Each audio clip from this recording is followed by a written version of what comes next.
Buenas tardes. Bien, abran su Biblia en Segunda de Crónicas, capítulo 24. Segunda Crónicas 24. Y vamos a ver la vida del rey Joás, y pónganle así, el rey Joás, el rey que empezó bien y terminó mal. Empezar es fácil, ¿verdad? Cualquiera lo puede hacer, pero perseverar y terminar la carrera como se empezó mejor, ahí está el asunto. Y vamos a ver la vida de este rey y vamos a aprender unas cosas muy interesantes. Bueno, Joás fue aquel niño que escondieron, ¿se acuerdan? Cuando Atalía mandó exterminar a toda la raza real, a todos los descendientes del rey. Y bueno, llega al trono en el capítulo 24, versículo 1. De 7 años era Joás cuando comenzó a reinar. 7 años de edad, era un niño, ciertamente, pero él estaba avalado por un sacerdote, ¿sí? Tenía como un tutor, y así tenía que ser porque era el único que quedaba del linaje, y así eran las reglas de ese tiempo en cuanto a los herederos de un reino. Entonces dice, de 7 años era Joás cuando comenzó a reinar, y 40 años reinó en Jerusalén. El nombre de su madre fue Sibia de Bérseba, versículo 2, e hizo Joás lo recto ante los ojos de Jehová todos los días de Joiada el sacerdote. La frase que dice aquí que Joás hizo lo recto, esa palabra viene del hebreo yasar, Y-A-S-H-A-R,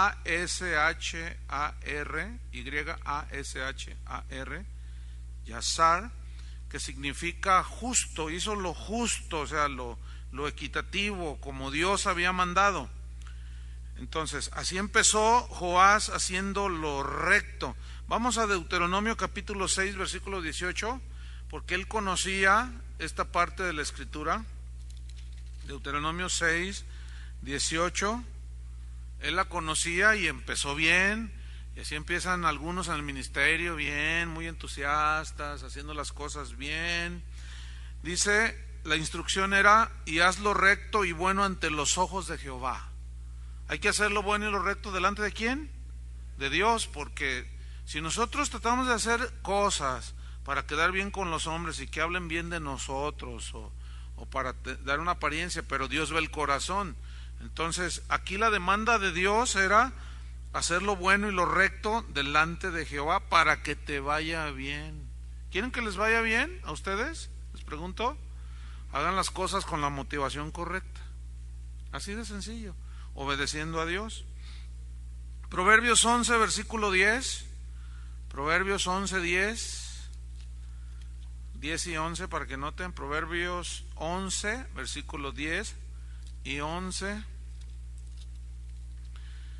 Dice, Proverbios 11, 10, dice, en el bien de los justos la ciudad se alegra, en el bien de los justos, mas cuando los impíos perecen, hay fiesta.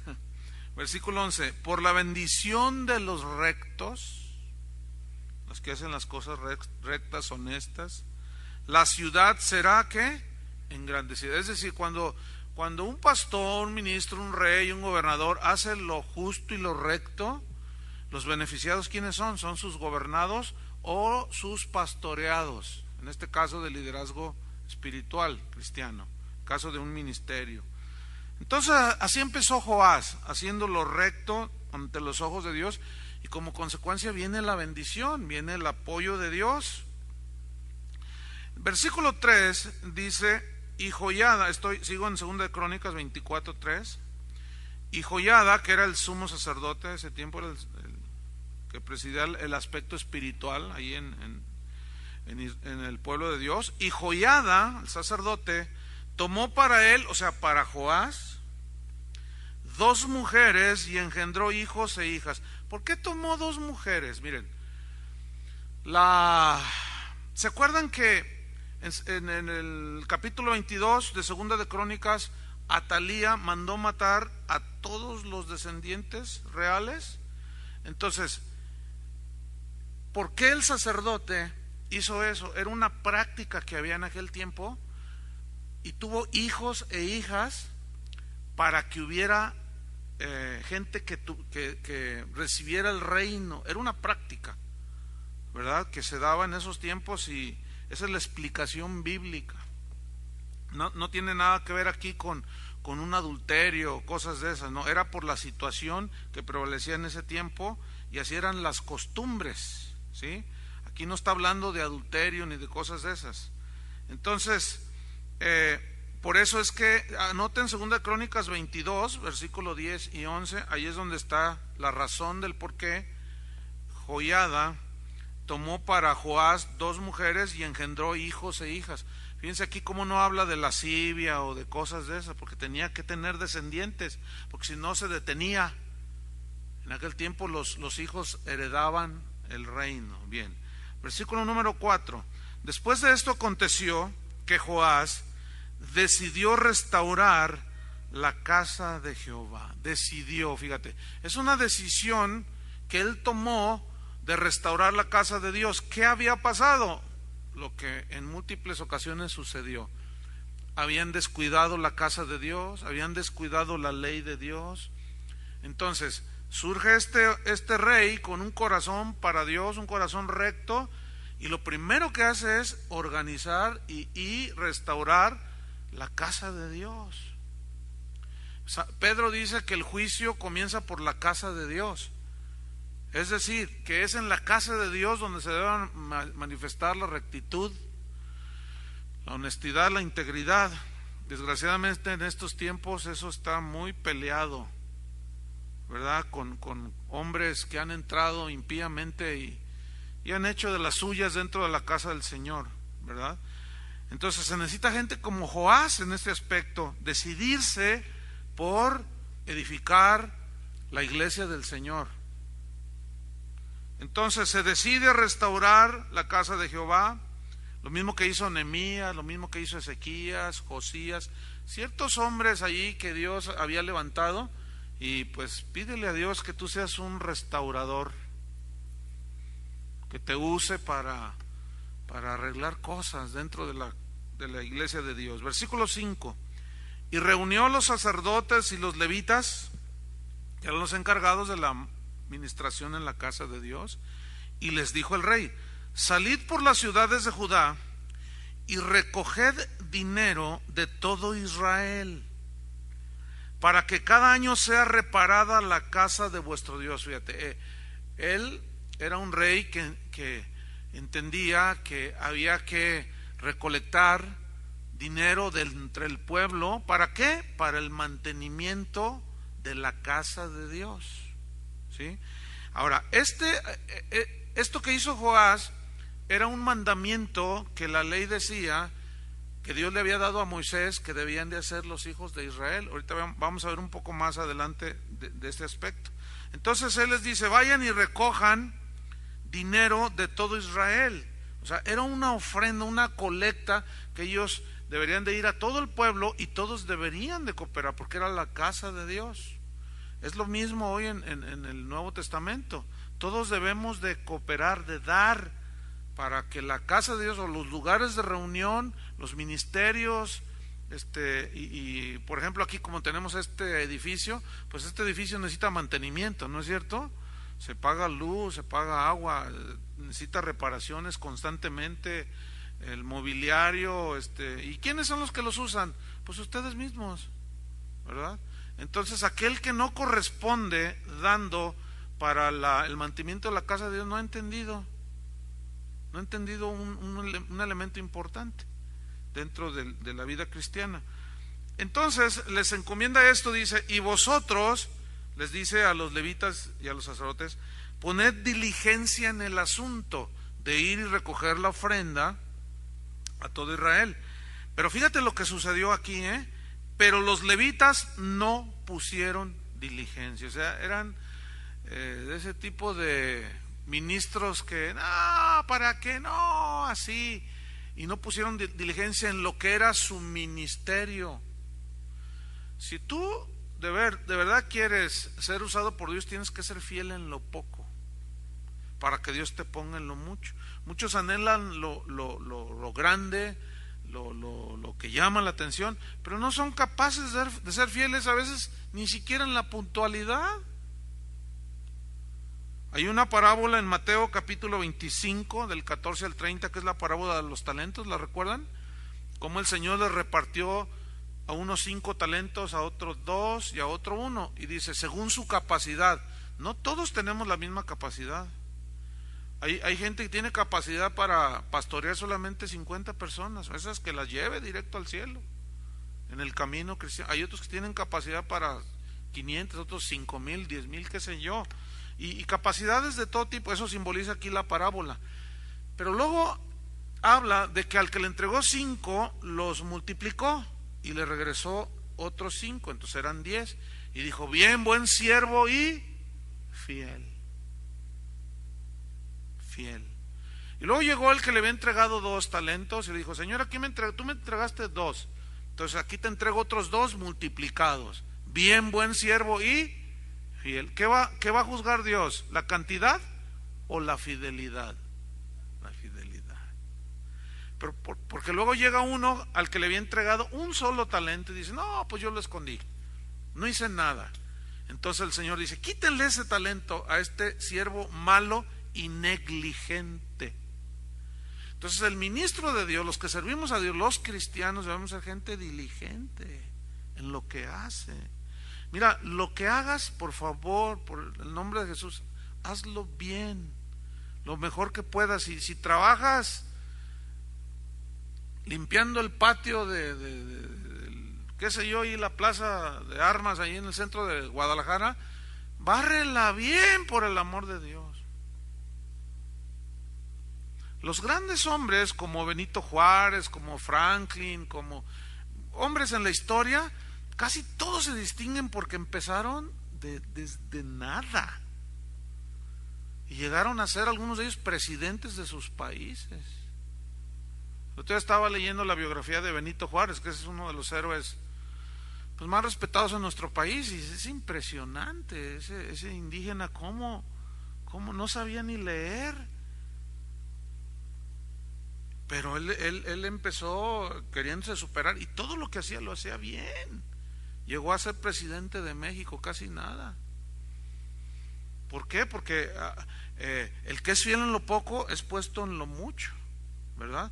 Entonces estos no fueron diligentes.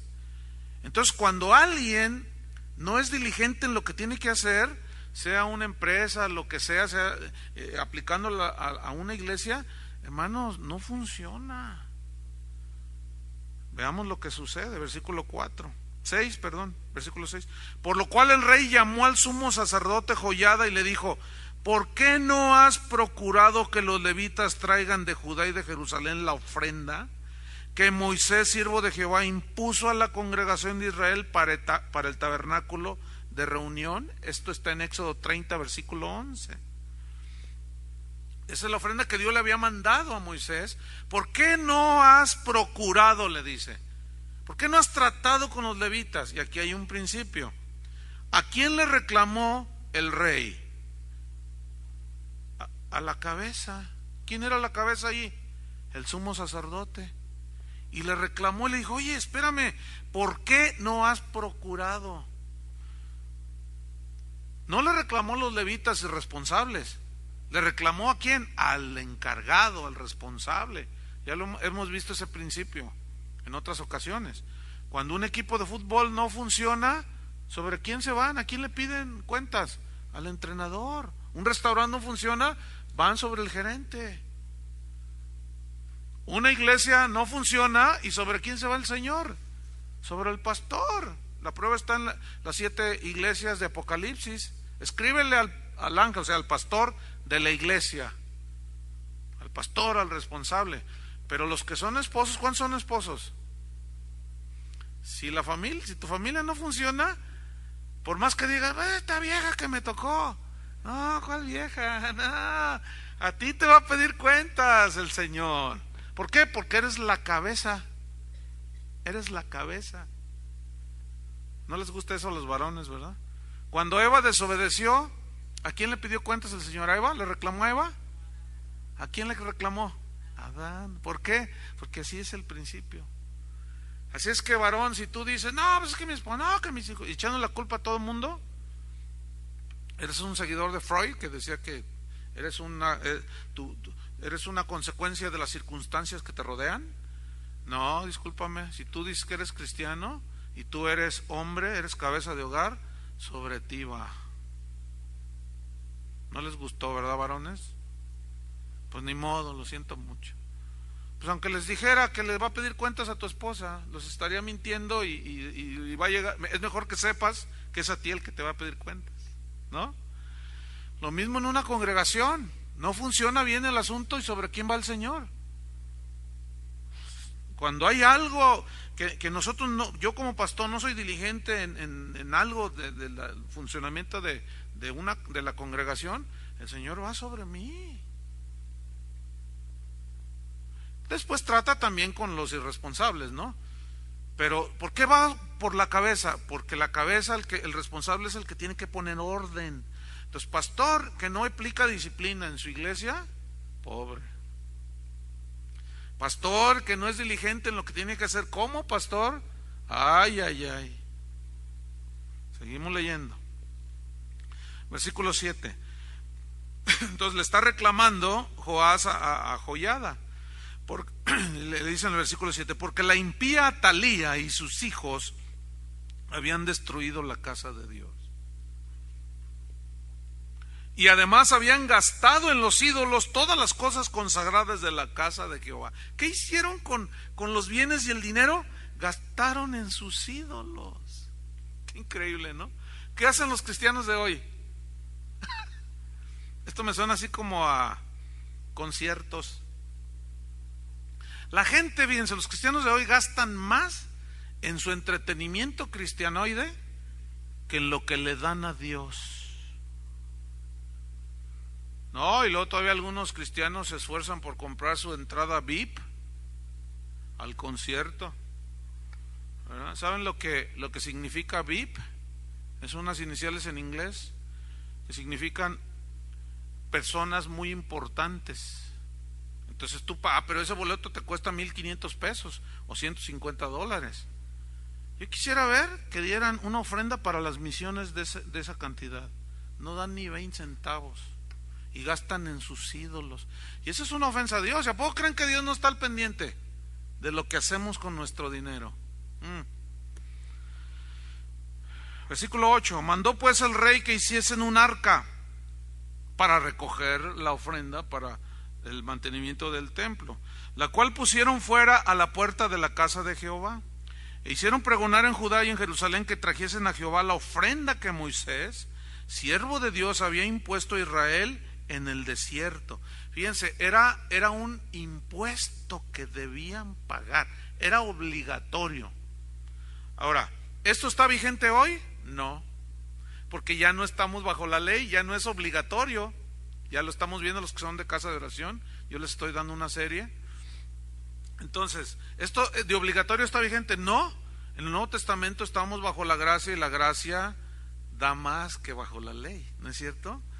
Transforma nuestro corazón. Entonces, no, ahora cada uno dé como propuso en su corazón, no por necesidad, o sea, tengo que hacerlo, refiriéndose a esto. Porque Dios ama al dador alegre, y aquí era de ley. Entonces Dios ama al que no necesita, el que no está bajo la ley, que no es que tengo que dar, no es que no tienes que dar, es que doy. ¿Qué más? ¿En qué más puedo gastar mi dinero, por el amor de Dios? ¿Qué no es en las cosas de Dios? Bueno, obviamente en la familia, etcétera, pero en las cosas de Dios. Entonces él cita Éxodo 30, versículo 11 al 16. Aquí es donde está estipulado cómo debía de ser ese impuesto. Era un impuesto, ¿sí?, que ellos debían de pagar. Versículo 10, y todos los jefes y todo el pueblo se gozaron. Fíjate, dentro de esa imposición estaba una alegría. No les importó que era algo impuesto, lo dieron con buena gana, porque todo esto venía de Dios. Todo lo que tenga que ver con la restauración de las cosas de Dios, el Espíritu Santo impulsa a los creyentes que son obedientes. Entonces con gozo trajeron esas ofrendas, se gozaron. Y estoy en el versículo 10, y las echaron en el arca hasta llenarla, o sea que fue una ofrenda abundante. Versículo 11, y cuando venía el tiempo para llevar el arca al secretario del rey por mano de los levitas, cuando veían que había mucho dinero, venía el escriba del rey y el que estaba puesto por el sumo sacerdote, y llevaban el arca, o sea, ahí con testigos, estaban ahí los contadores, a ver, que nadie metiera mano, porque era dinero de Dios. Dice, y él estaba puesto por el sumo sacerdote, y llevaban el arca y lo vaciaban y la volvían a su lugar. Pero fíjense, ahí iba el escriba del rey, que estaba puesto, que llevaba, a ver, revisaba. Era como el contralor, ¿no? Era como el que manejaba allí, llevaba las cuentas de los dineros, y dice, a ver, usted no le meta la mano. Así lo hacían de día en día y recogían mucho dinero, fíjate, qué tremendo. Versículo 12. Y el rey Joiada, y Joiada, el sumo sacerdote, lo daban, o sea, el dinero, a los que hacían el trabajo del servicio de la casa de Jehová. Y tomaban canteros y carpinteros que reparasen la casa de Jehová, y artífices en hierro y bronce para componer la casa. Hacían pues los artesanos la obra, y por sus manos la obra fue restaurada, y restituyeron la casa de Dios a su antigua condición y la consolidaron. Mira, aquí hay un principio bien importante. Juntaron el dinero que era destinado para la casa de Dios. ¿Qué hizo el rey y qué hizo el sacerdote? ¿Lo dieron a quién? A los albañiles, a los carpinteros. Es decir, usaron el dinero para lo que pidieron que dieran y que fuese usado. Ahora, cuando en un gobierno se dan las partidas, por ejemplo, que tantos millones de pesos para carreteras, tantos millones para obras públicas, tantos millones para obra social, tantos millones para... Entonces, son partidas que están destinadas a ciertos rubros que el gobierno, los gobernantes, etcétera, deben de usar ese dinero para lo que se destinó. Ahora, si una partida que está destinada para, por ejemplo, reparación de calles, 50 millones de pesos, y esas las usan para los viajes de los diputados, ese dinero, eso es un delito. Se llama peculado. Claro, pues no les hace nada, ¿no? Pero, ¿sabían ustedes que en la casa de Dios, en el ministerio, desgraciadamente se da el mismo delito, peculado? Es tan común que se recoja una ofrenda para comprar el terreno que está al lado. Y ándenles, y ahí están, y el pastor, ándenles hermanos, miren que la visión. Entonces, ¿cuánto cuesta? Pues que $1,000,000. Y a ver hermanos, y ahí están dando la gente. Nunca compraron el terreno, el pastor se compró carro, se compró casa. Eso se llama peculado, ese es un delito en las leyes naturales del hombre. ¿Cuánto más delicado es en la casa de Dios, hermanos? Pero ¿saben que eso es tan común? Ustedes no se imaginan la de correos que recibo preguntándome si está bien lo que está haciendo el pastor de su iglesia, de los que me mandan los correos. Pastor, se recogió una ofrenda para pintar la fachada de nuestro templo, dicen, o auditorio que está grande. Nunca la pintaron y usaron el dinero, pues, se fue de vacaciones la hija del pastor. Ah, qué bonita la muchacha. Eso es una injusticia, hermanos. Escúchenme bien los que nos siguen por internet, y si hay pastores, y si no, pues llévele al pastor esta enseñanza. Escúchenme, pastores, líderes, gente que quiere servir a Dios. Cuando se recoja una ofrenda para cierta cosa, debe ser usada para lo que se pidió esa ofrenda. ¿Cuántos dicen amén?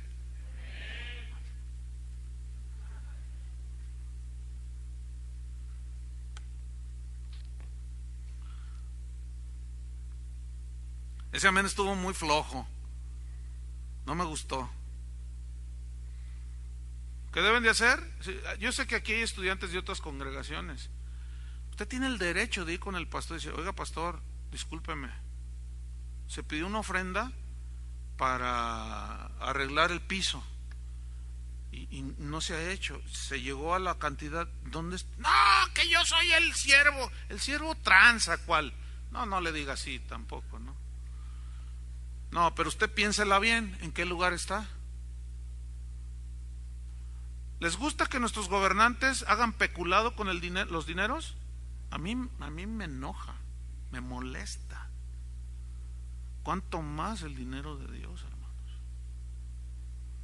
El dinero de Dios debe de ser distribuido con integridad y limpieza, hermano, para lo que es. Manipulación y malos manejos, Dios lo va a tratar y va a pedir cuentas. ¿Cuántos dicen amén?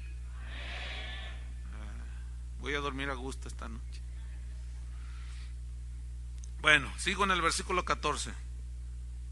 Y cuando terminaron de la restauración, trajeron al rey y a Joiada el sacerdote lo que quedaba del dinero. Me gusta esto. No se lo quedaron. ¿Qué hicieron? Lo trajeron. Se lo trajeron al rey y al sacerdote. Era gente honesta. Dijeron, pues ya está, mira qué bonito quedó de todo esto, pero sobró esto. E hicieron de él, o sea, de ese dinero, con ese dinero, utensilios para la casa de Jehová. O sea, todo lo invertían en lo que debería de ser invertido. Todo lo que un ministro, la iglesia haga, tiene que ir alrededor del ministerio que están haciendo, pero siempre con la visión espiritual. No se trata de hacer construcciones suntuosas, no se trata de eso. El énfasis es la gente, pero se necesitan cosas, se necesitan instalaciones, ¿no es cierto? Pero no debe de haber esos malos manejos que son muy comunes. Pues aquí en este episodio de este rey, de la vida de este rey, era gente honesta. Entonces tomaron lo que había sobrado, hicieron utensilios para el servicio, morteros, cucharas, vasos de oro y de plata, para todo lo ceremonial que ellos tenían que hacer.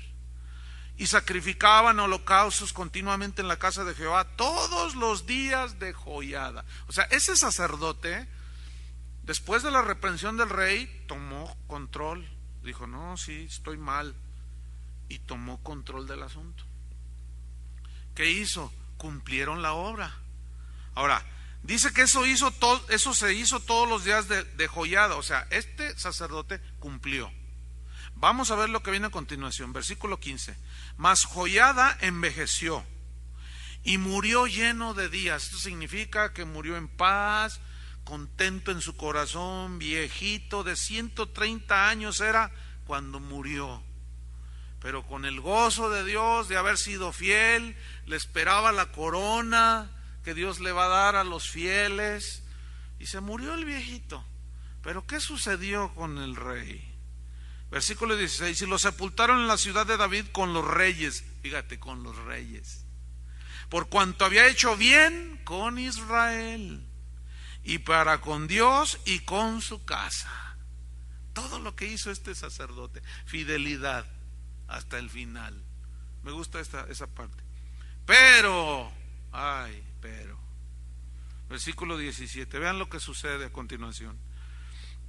Muerto Joiada, vinieron los príncipes de Judá y ofrecieron obediencia al rey, y el rey los oyó. O sea, se empezaron a aliar. Ya no había un hombre que le aconsejara, un hombre de edad, de experiencia, temeroso de Dios.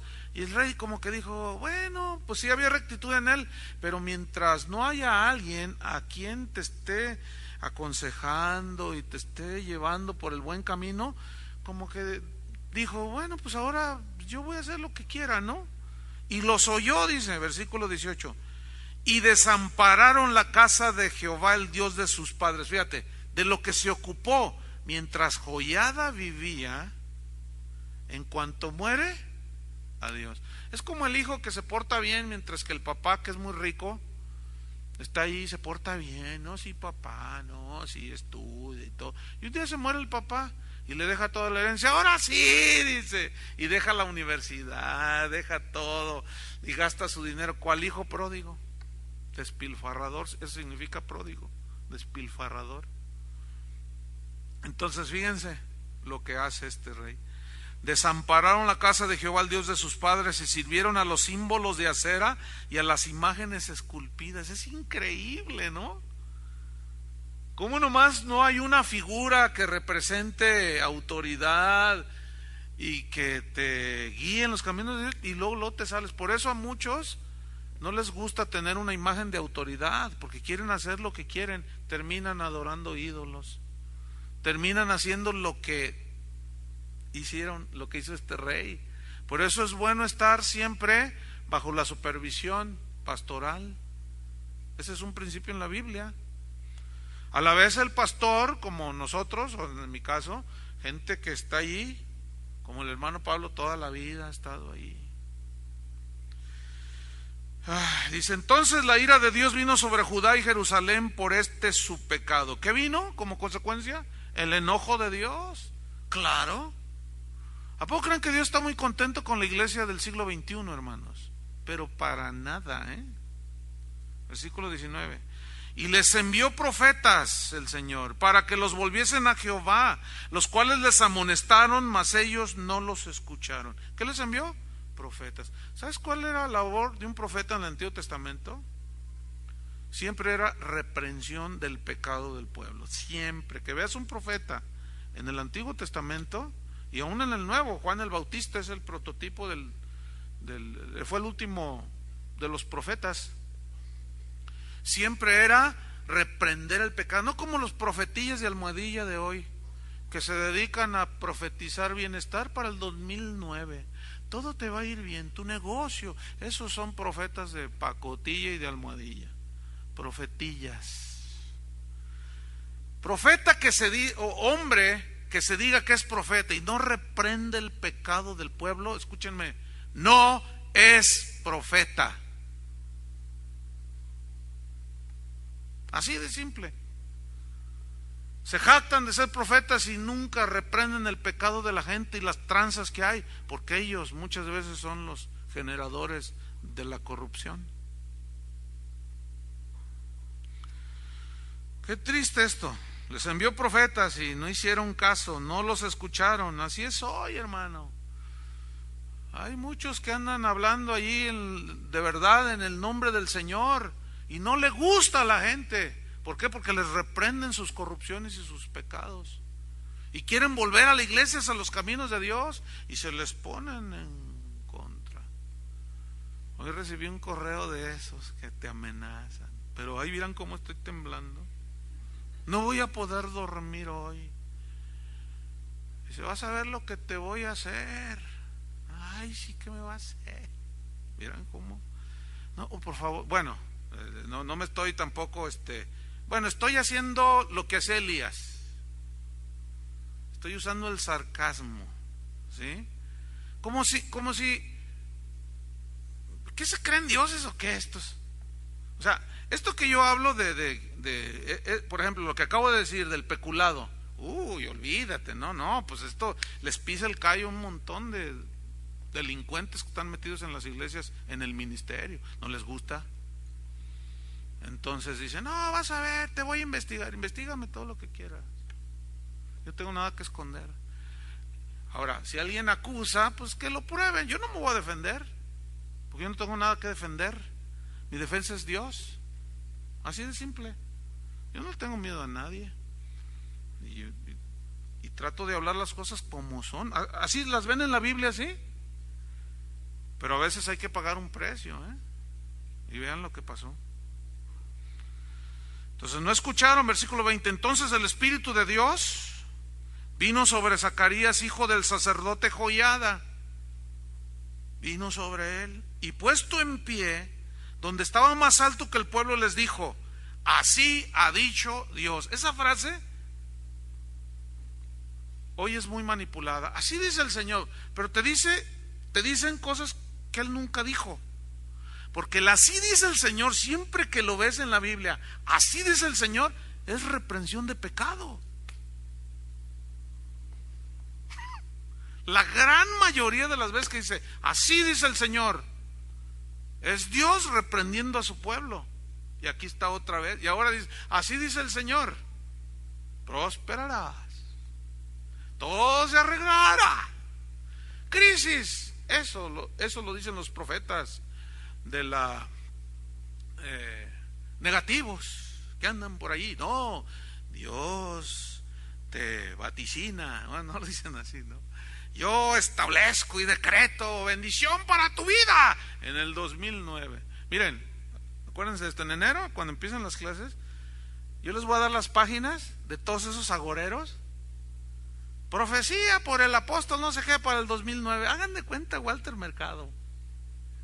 Fíjense, y los vamos a seguir durante el año para que vean que todo lo que dicen no se cumple. Pero la gente siempre no toma en cuenta eso. Le gusta que le hablen bien. Los que consultan a los agoreros, ¿qué esperan que les digan? Que todo bien, ¿no es cierto? ¿Y con quién me voy a casar? ¿Y quiero un trabajo? Lo tendrás. Ah. Y así hay un montón de profetas agoreros, impresionante. Pero Zacarías dice, así ha dicho Dios. ¿Por qué quebrantáis los mandamientos de Jehová? Ahí está, ¿ven? Ahí está la reprensión, hermanos. No os vendrá bien por ello. Ahora, ¿qué pasó? ¿Le gustó al rey? ¿Le gustó a sus compinches que estaban ahí con él? Vamos a ver que no les gustó. Porque por haber dejado a Jehová, él también os abandonará. Versículo 21. Pero ellos hicieron conspiración contra él, y por mandato del rey lo apedrearon hasta matarlo en el patio de la casa de Jehová. ¿Se acuerdan cuando a Jesucristo le querían hacer lo mismo, lo querían matar? Mateo 23, versículo 35. Jesús dijo, como a Zacarías que lo mataron en el atrio del templo. Así que mataron, profetas que les envié, profetas que mataron, no hicieron caso. Les tocamos flauta y no bailaron. Les endechamos y no se pusieron tristes. Y les envié un profeta y otro y otro, y a todos los ponían en polvareda, los correteaban, unos los mataban, otros los partían encima, los metían al calabozo. ¿Por qué? Porque no les gustaba que los confrontaran con su pecado. Y exactamente lo mismo es el día de hoy, hermanos. Qué triste. Versículo 22. Matan a Zacarías. Así el rey Joás no se acordó de la misericordia que Joiada, padre de Zacarías, había hecho con él. ¿Qué había hecho con él, hermanos? Lo había guardado y protegido cuando este era un bebé. Eso se llama gente malagradecida. No se acordó. Antes mató a su hijo. Mira nomás en lo que terminó. Quien dijo al morir, o sea, Zacarías mientras era apedreado dijo al morir, Jehová lo vea y lo demande. Hermanos, Jehová nos ve. Jehová ve todo, Dios ve todo y lo demandará. Amén. Versículo 23. Para irnos sobre el final. A la vuelta del año, fíjense cómo no sucedió inmediatamente. A veces pasa un año, a veces 2, a veces 5, pero llega. Llega, tarde o temprano tu pecado te alcanzará. A la vuelta del año subió contra él el ejército de Siria, y vinieron a Judá y a Jerusalén, y destruyeron en el pueblo a todos los principales de él, y enviaron todo el botín al rey a Damasco. Porque aunque el ejército de Siria había venido con poca gente, fíjense, Jehová entregó en sus manos un ejército muy numeroso. Por cuanto habían dejado a Jehová, el Dios de sus padres, así ejecutaron juicios contra Joás. El rey que empezó bien y terminó mal. Vean lo que dijo Pablo para terminar. 1 Corintios 9:24. Vamos a ver lo que dijo Pablo aquí. 1 Corintios 9:24.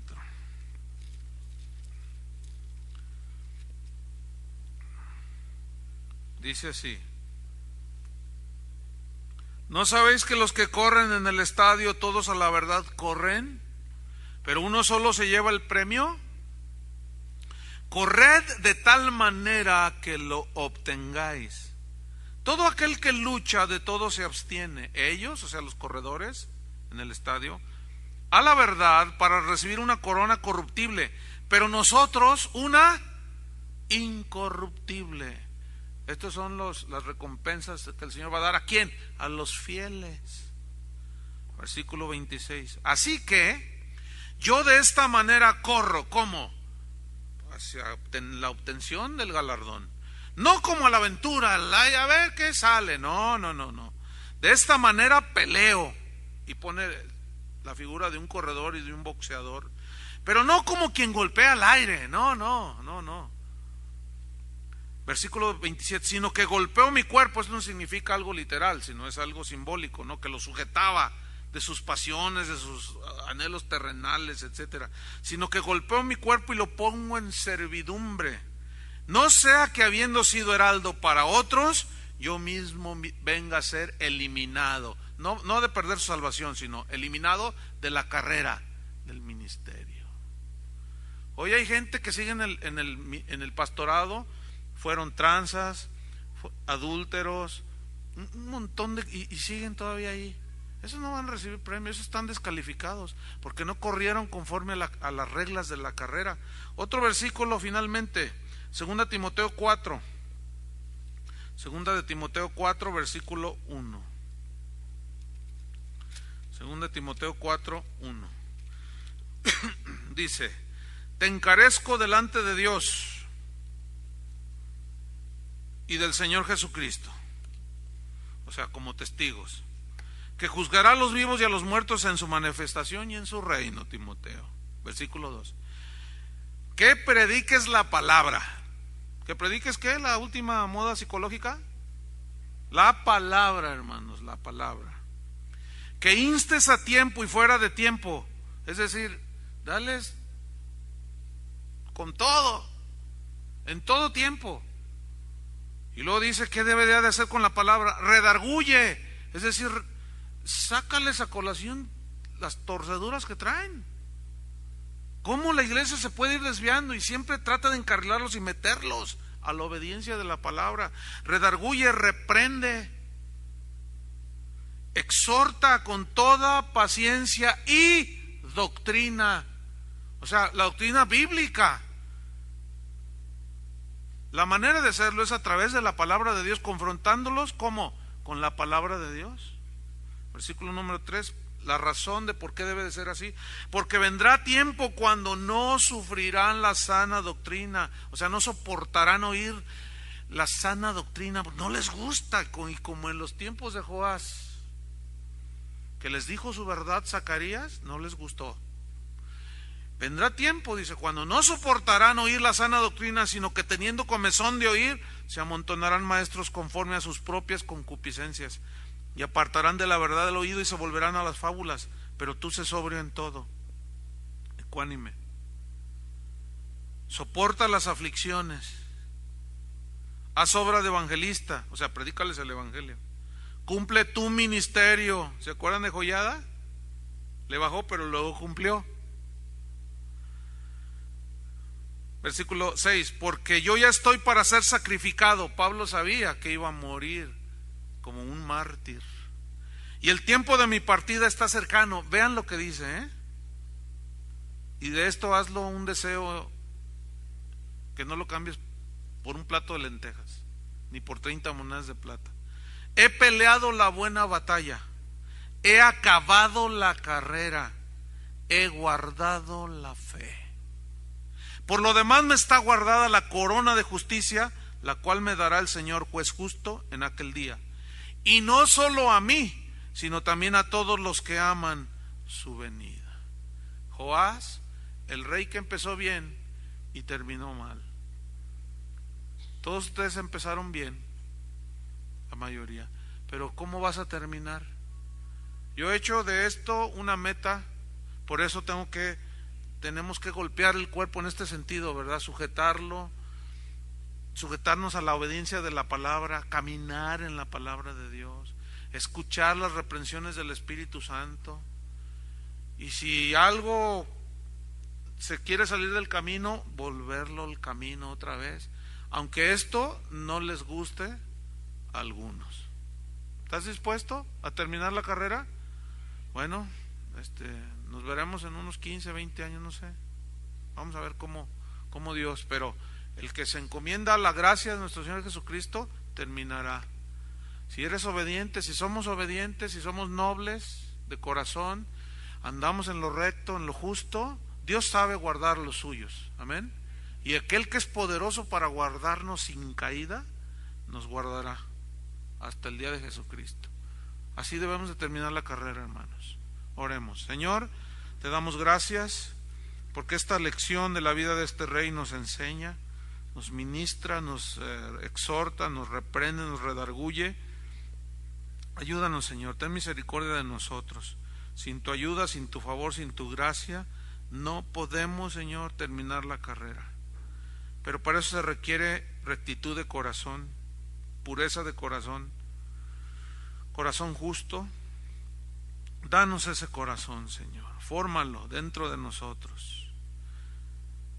Perdona nuestras desviaciones, Señor, las cosas que a veces seguimos de nuestro torcido corazón, pero que siempre que escuchemos tu palabra, Señor, rectifiquemos el camino y volvamos a la senda, a las sendas de Dios. En el nombre de Jesucristo oramos, Señor, por aquellos ministros que hacen peculado con el dinero de tu casa, aquellos que se desvían, que tengan misericordia, Señor. Tú te complaces en hacer misericordia, Señor, para el que se arrepiente, y darás el pago y no tendrás por inocente al culpable. En el nombre de Jesús, guárdanos, Señor. Nos encomendamos a la palabra de tu gracia. En el nombre de Jesús.